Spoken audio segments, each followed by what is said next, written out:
If elected, how will you work with an AIP council if majority are from the opposing party? Once na nakapasok po kasi tayo sa isang council, nag-a-assume na tayo dyan ng position na regardless of whatever party na pinasukan natin nung tayo nagka-campaign, ay tayo po nag-serve as one council. So paano po tayo makikipag-work with them? Ulit po sa lahat kasi, rin-respeto naman natin yung pinaniniwalaan nila, mga prinsipyo at mga proyektong gusto nilang gawin.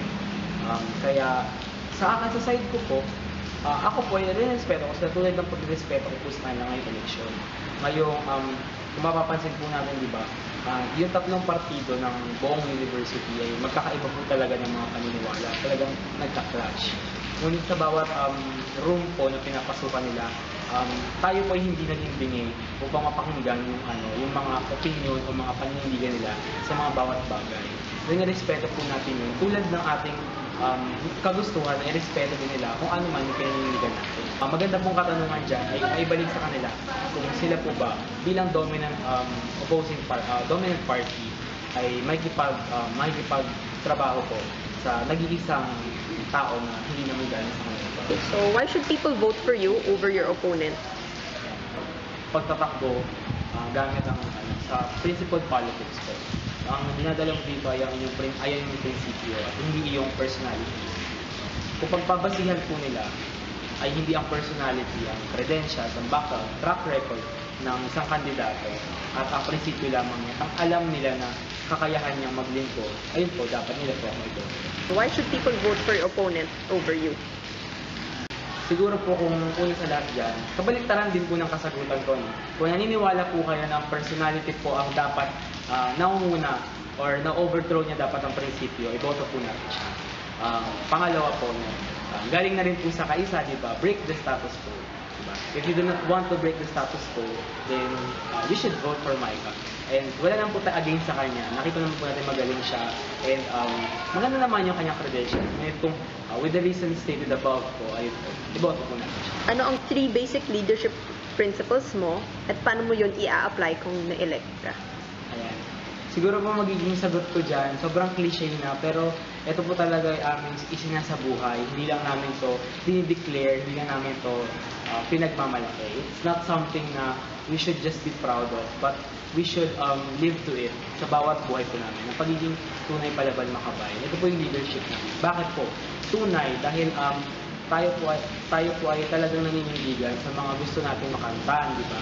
Tulad na lang po ng ating kagustuhan sa higher grades subsidy, di ba? Greater state subsidy. Pinapakita po natin kung gaano tayo kaputol sa mga budget na talagang tayo po, ang prinsipyo at paniniwala natin, talagang gano'n, talagang solidified. And define siya dahil, kumbaga, as time progresses, hindi po siya nag-iiba. Kung ano pong standard sa ganitong issue, hanggat ganun pa rin po yung nature na, hindi po nag-iiba yung ating paninindigan dito. Pangalawa, palaban, bakit? Kasi for the past 16 years, tayo po sa stand duty, tayo po yung talagang nakikipaglaban at talagang nakikipag-post po tayo. Hindi po tayo nag-settle for compromises. Talagang dun po tayo, which wherein tayo po ay talagang better off, tayo mga estudyante.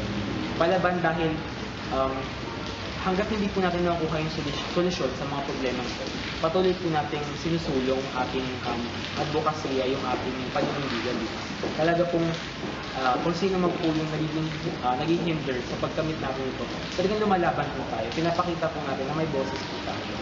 Mapa-admin po ba ito, mapa-militar, mapa-gobyerno po o kapwa ng student, basta sa interes ng mga nakararami, dito po talaga tayo. Ay makabayan, bakit? Hindi po tayo nagpapakupot sa issue lamang ng isang sektor. Ngunit tinitake into consideration natin yung mga several sectors ng society. At sa atin po bilang isang tourism student, we should aim din na ang tourism industry natin maging sustainable, maging national industry kumbaga, di ba? Na parang tayo po mismo dapat nakikinabang. Ayun po yung leadership natin, di ba? Mag-lead po tayo tungo sa hindi pansariling interes o mga interes na nakakalim lang sa mga estudyante. Ngunit tayo po dapat incline doon sa pinaglilingkuran natin. At ito po ay unang-una mga estudyante at sunod na yun sa wala. Isang university-wide concern na ina-advocate mo? Advocate po talaga tayo na Kasi po pag nakapasok po tayo sa USC, may mga committee po, di ba? Pipiliin po natin yung basic student services. Bakit?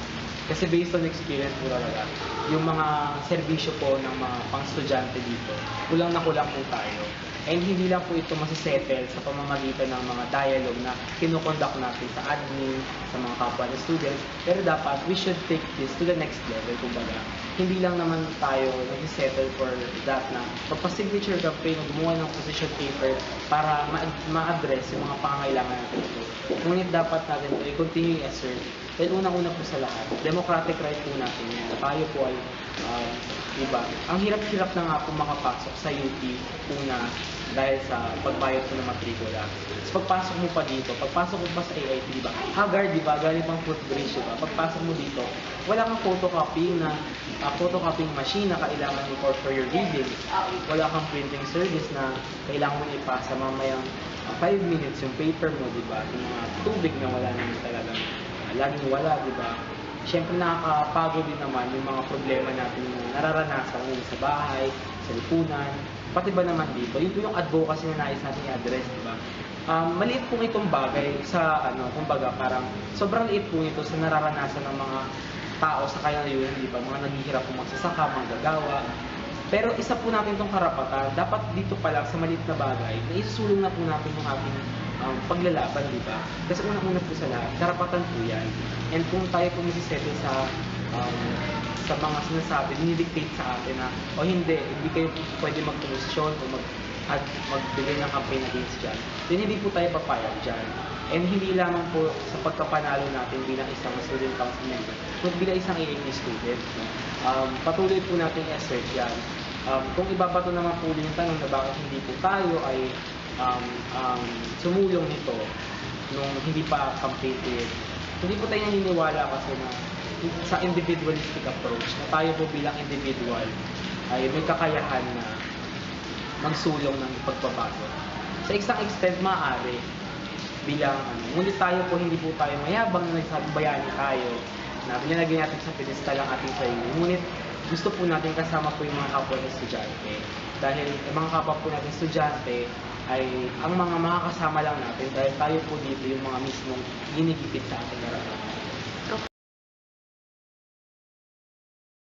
Kung pagkain po ako, siguro ako yung magiging shawarma with rice na in-offer ng Reyes Bar dito sa baba. Bakit? Dahil nare-reflect po nito kung gaano po natin gusto ng pagbabago dito sa AIT, kung paano po natin pinapakita yung paninindigan natin na hindi po tayo nag-settle for sa ganitong mga bagay. Dapat po ina-advance natin ang ating democratic right na hindi tayo kumakain ng mga ganitong bagay lamang at lahat po ng mga basic student services na kailangan po ng ating universidad.